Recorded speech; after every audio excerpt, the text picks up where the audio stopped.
Tonight, we're covering a story that's been making headlines in true crime for over 25 years. The disappearance of Amy Bradley. After vanishing from a cruise ship without a trace, it seemed like Amy would never be found. But with renewed interest in her case exploding after a Netflix documentary this summer, there may be hope after all. Let's get into it.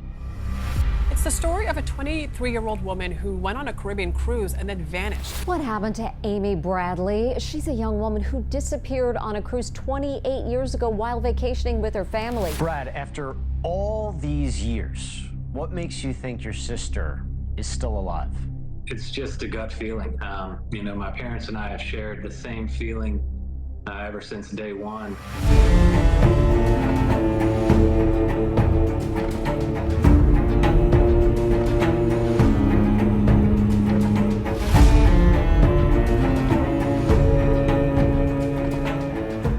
Hi, I'm Katie Ring, and this is Crime House Daily, your weekday true crime companion. We follow the cases making headlines now, where justice is still unfolding. This is a Night Watch episode bringing you today's biggest crime stories. Don't forget to subscribe to my YouTube channel at Crime House Daily so you never miss an episode. This episode discusses active criminal cases and breaking news. The information we share is based on what's publicly available at the time of recording and may change as new evidence comes to light. We aim to inform, not to decide guilt or innocence, so everyone mentioned is presumed innocent until proven guilty in a court of law.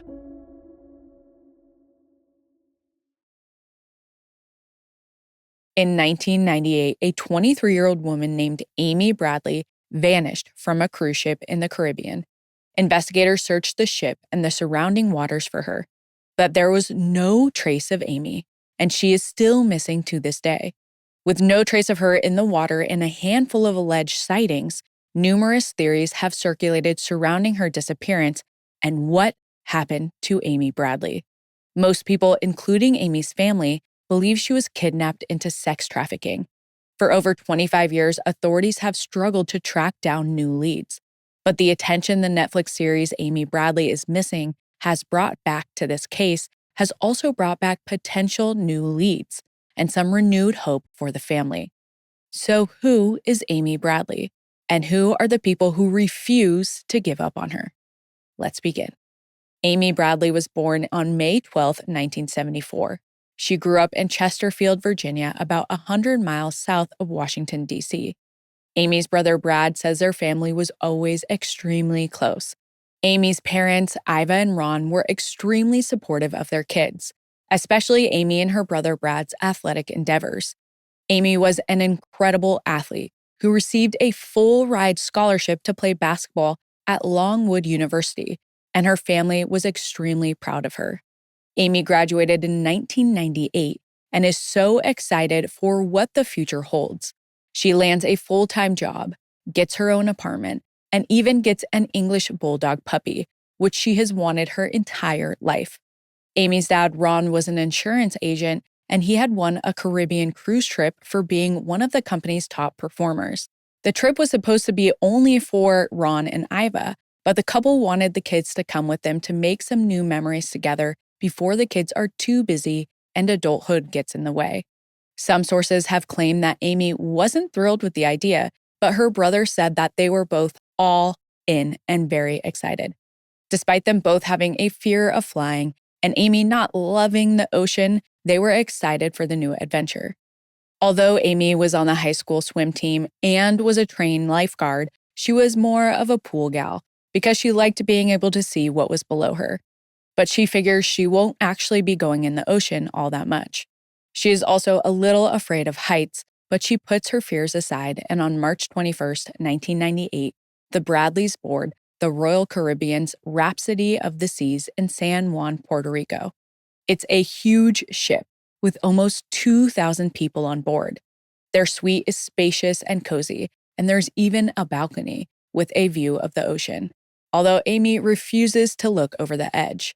The entire family is glad to be there, and for the next 2 days, the family has a blast together. They eat amazing food and enjoy music and dancing. Plus, they're not stuck on the cruise liner the entire time. They spend some time in Aruba before departing on Monday, March 23rd and heading to Curaçao. There's a party on the ship that night, and the whole family attends. Iva and Ron throw in the towel early, but Amy and Brad want to keep the party going, so they head to the ship's nightclub with other people their age. At the club, the siblings split up and do their own thing. Amy strikes up a conversation with a member of the ship's band. His name is Alistair Douglas, but he goes by the nickname Yellow. Amy and Yellow dance for a while, then shortly after 3:30 a.m. on March 24th, Amy leaves the club and heads back to her cabin. When she gets there, Brad is sitting out on the balcony. She joins him, they talk for a while, and eventually, around 4 a.m., Brad says he's heading off to bed. Amy tells him that she's not feeling too well and the fresh air is helping, so she's going to hang out on the balcony a little longer. Brad says, "I love you, see you tomorrow." And Amy says, "I love you back." Then Brad goes inside. Brad now says the fact that these were his last words to his sister gives him some comfort. Sometime before sunrise, Ron wakes up. He can see the balcony from his bed, and he spots Amy sitting out there. Then Ron goes back to sleep. A little while later, around 6 a.m., he wakes up again. This time, when he looks out the window, Amy isn't there. Ron gets out of bed and goes into the kids' room. Brad is in bed, but Amy isn't. He notices that her shoes and all of her belongings are still in the room. The only things missing are Amy's cigarettes and her lighter. Ron finds it strange that Amy could have disappeared so quickly.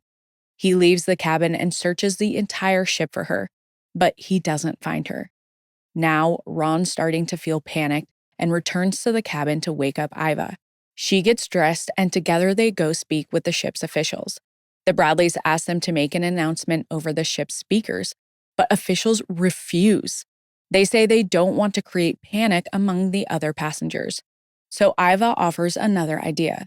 The ship has just docked in Curaçao, so she asks the officials not to let anyone off yet. They want to find Amy while they're still in the contained environment. But officials don't allow this either. However, they do agree to search the ship after everyone's off. Iva and Brad agree, and they wait for the ship to empty out. By now, Brad has also gotten out of bed and joined his parents. While the parents are talking to officials, Brad sits down because the realization of how serious this is starts to settle in. That's when the band member who Amy was hanging out with the night before, Yellow, approaches Brad and says how sorry he is about his sister. He then brings a friend over and starts asking Brad questions, like when is the last time you saw her? Brad doesn't think much of this comment at the time because he figures that employees were most likely told to stay on the lookout. Once all of the other passengers get off of the ship in Curaçao, ship officials alert the rest of the crew about Amy's disappearance and ask everyone to help look for her. But after searching for most of the day, they still can't find her.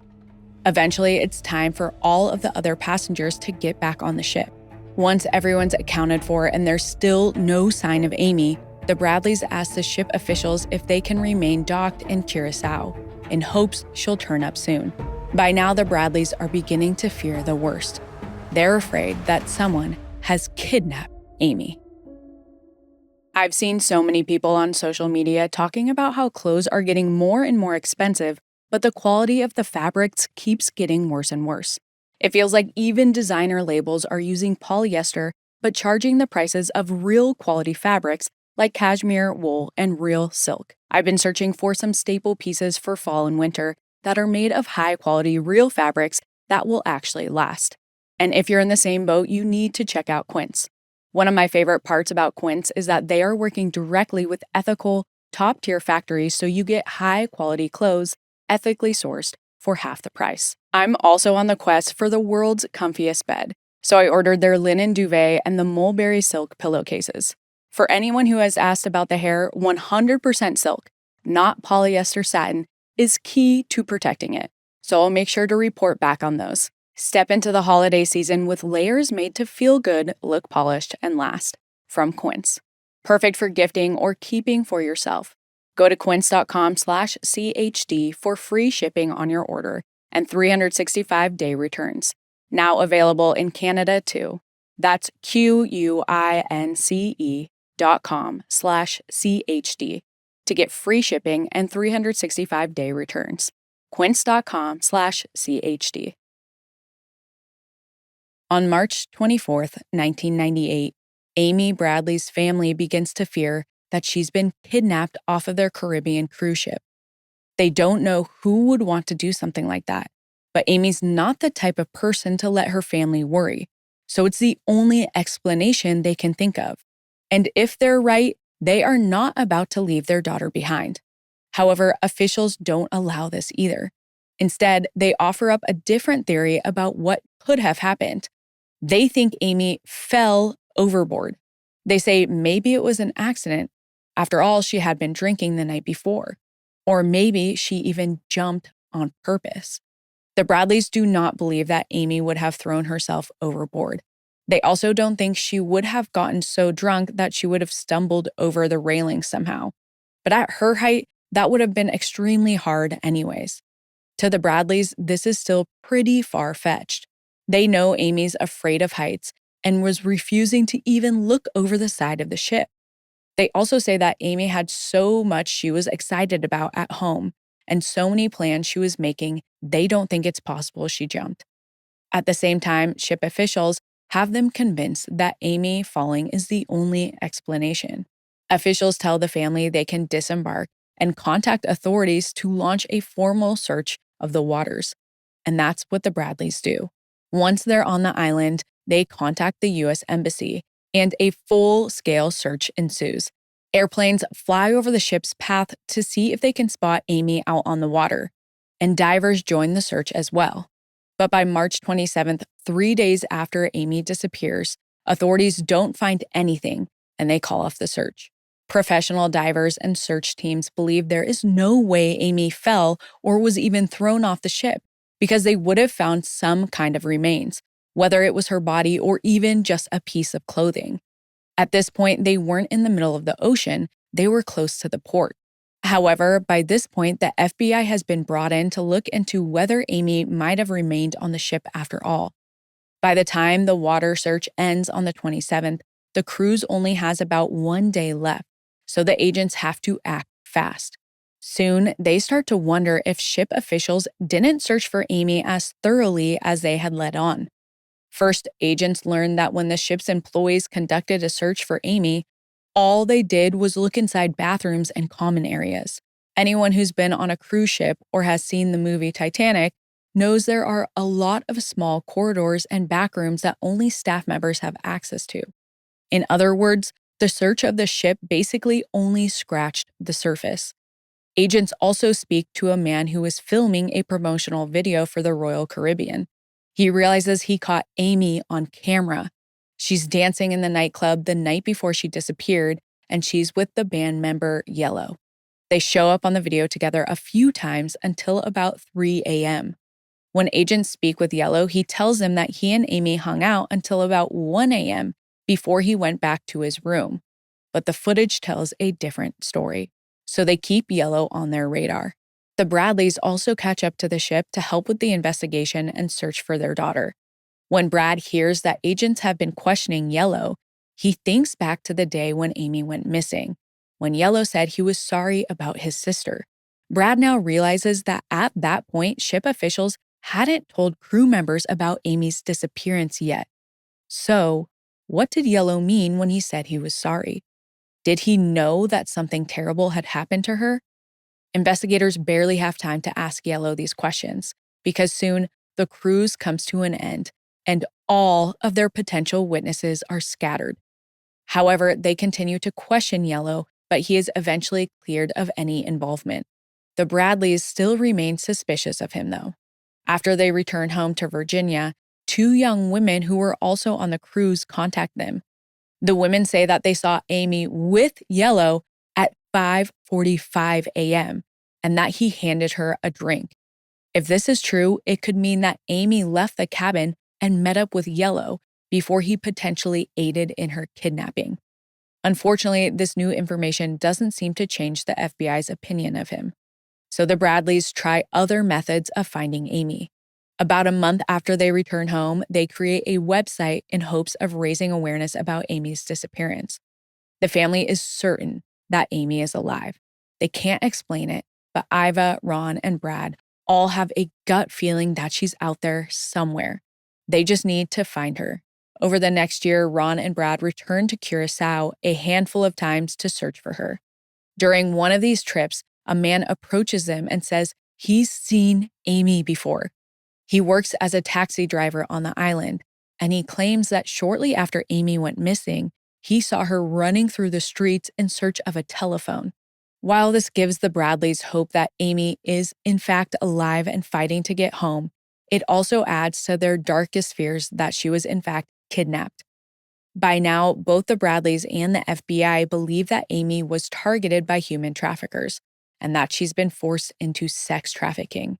And this theory isn't too far-fetched because sex trafficking is actually very prevalent in the Caribbean. And in 1999, about a year after Amy disappeared, they get even more evidence pointing to this possibility. In May of that year, Amy's story is featured on America's Most Wanted. They get a tip from a Canadian scuba diver who says that 5 months after Amy's disappearance, he was in Curaçao and that he saw Amy being walked down the street by two, quote, tough-looking men. The caller says there was a moment where it seemed like Amy wanted to speak with him, but the men wouldn't let her. The man describes Amy's distinct tattoos, including a gecko and a Tasmanian devil. After this tip comes in, the FBI sends agents back to Curaçao to search the area where the caller said he spotted her. But they don't turn up any leads. The Bradleys are devastated when the search fails to deliver answers. But now that the story is gaining even more public attention, they soon get a new source of hope. That same year, a man named Frank Jones contacts the Bradleys.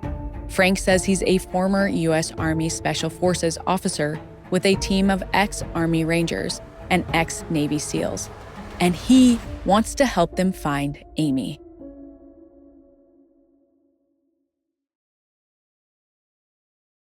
One year after Amy Bradley disappears, a man named Frank Jones contacts her family and says he wants to enlist his team of specially trained former military operatives to try and track her down and rescue her. The Bradleys hire Frank and his team. They pay him with money raised from a nonprofit. Over the span of a few months, Frank contacts the family from Curaçao and fills them in on different seemingly promising leads. He makes it sound like his team is closing in on Amy's captors and will soon be able to bring her home safely. He even sends him photographs of a woman who looks a lot like Amy, with men who look just like the ones described in the tip to America's Most Wanted. Frank has given the Bradleys renewed hope. But then one day, someone calls him and says they're with Frank in Curaçao, and he's not looking for Amy. He's not even who he says he is. He's just using their money to live it up on the island. In my opinion, if anyone does this and uses a family's grief to make money like this and scam them, they deserve to be in jail for life. Understandably, the Bradleys are devastated. Fortunately, in 2002, Frank is convicted of mail fraud for what he did to the Bradleys. He's sentenced to 5 years in prison and is required to pay back all of the money he received. The investigation is back to square one. The Bradleys don't hear anything else until May of 2002, when a U.S. Navy sailor comes forward with a story from years earlier. He says he visited a brothel in Curaçao where one of the women asked for his help. He didn't know what to do, so he told her she should go to the naval ship nearby and speak to someone there. But the woman told him she wasn't allowed to leave the brothel. Before he could ask her anything else, 2 men pulled her away. The sailor never reported it because he was on duty at the time and wasn't supposed to be at the brothel. But now he's seen Amy's story on TV and he thinks she was the woman who approached him. Unfortunately, when investigators go to Curaçao to check out the brothel, they learn that it's since been burned down. 3 more years go by and there's still no sign of Amy. But in 2005, the Bradleys find a clue that she may be alive. That year, they get a tip on their amybradleyismissing.com website and are sent pictures of an online advertisement for sex workers in the Caribbean. There's a listing for a woman named Jazz, and she's identical to Amy. The photo is grainy, and the woman's hair is much longer than Amy's was when she went missing, but her face is exactly the same.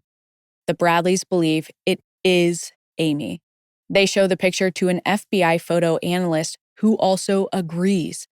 Investigators are able to tie a phone number connected with the website to a man named Alfred Cotton. And get this, Alfred and his wife Jennifer Cotton were arrested for facilitating sex tourism by U.S. citizens to the Dominican Republic through their company Tropical Adult Vacations, or TAV. Their company provided U.S. citizens with room, board, and the services of prostituted women at their hotel located in Boca Chica, a small town near the capital of the Dominican Republic. Over the course of hundreds of trips, the couple managed the TAV's business operations from their Florida residence, including posting ads on Backpage.com to solicit customers.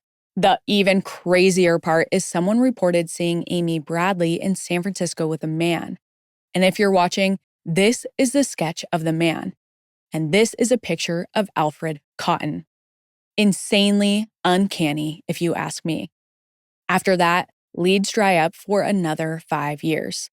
In 2010, Amy is officially declared dead because of how long she's been missing, with no confirmed leads as to her whereabouts.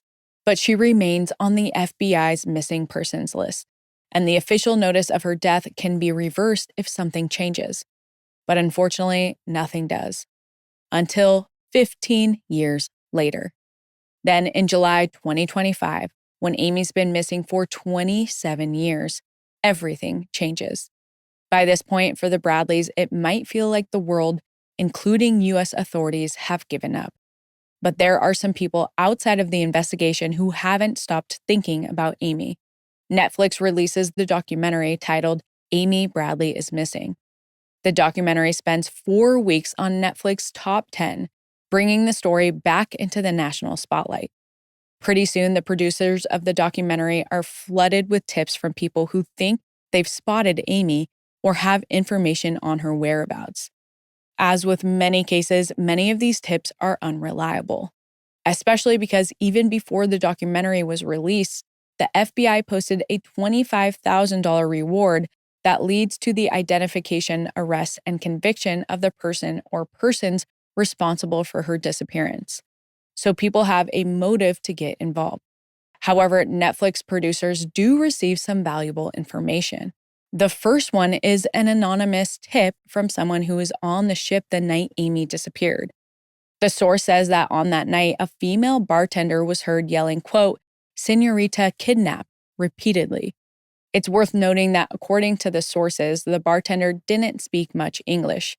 At the same time, the bartender never had a chance to elaborate on what she was shouting about, because another employee told her to shut up before taking her to the back. Some outlets have claimed that the bartender has since come forward and is currently speaking to investigators. But Amy's mother, Iva, says this isn't true. Federal investigators also noticed some suspicious activity online.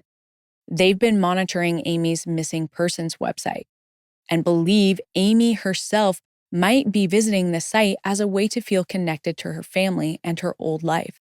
And not just Amy. They also think her captors may view the site as a way to keep tabs on the investigation. And it seems like that might actually have happened. Because after the documentary airs, investigators notice a suspicious hit. They trace the IP address back to a boat off the coast of Barbados. According to federal authorities, a lot of trafficking activity occurs out on the water between countries. So they're not surprised when the IP address points there. But they also have another reason to think the boat and the website hit are connected to Amy. Apparently, an anonymous source has contacted them with claims that they spotted Amy in Barbados. As of October 2025, the FBI is still speaking with this witness, which gives many hope that there's a good chance Amy is still alive and could return home. Amy would be 51 years old today. Iva Bradley is now 71 years old, and Ron Bradley is 72. Iva says that not a day goes by that she doesn't think about the day her daughter disappeared. Ron says they still keep her car tuned up in the garage so it will be ready for Amy to drive again. One thing I do want to note that I saw recently in an interview with Amy's brother Brad is that he said that in the Netflix documentary, they focused a lot on her sexuality, but that she had actually come out to the entire family years before this trip, and that wouldn't have been a source for her to potentially jump off the boat. He says she was extremely happy and had so much to look forward to. The FBI is still offering a reward for information. Tips can be submitted via 1-800-CALL-FBI or at tips.fbi.gov. What did you think of tonight's case? Drop your thoughts and theories in the comments. See you next time. If you haven't already, subscribe to our YouTube channel at Crime House Daily and follow us on social media at Crime House 24/7 for real-time updates, because the pursuit of justice never stops.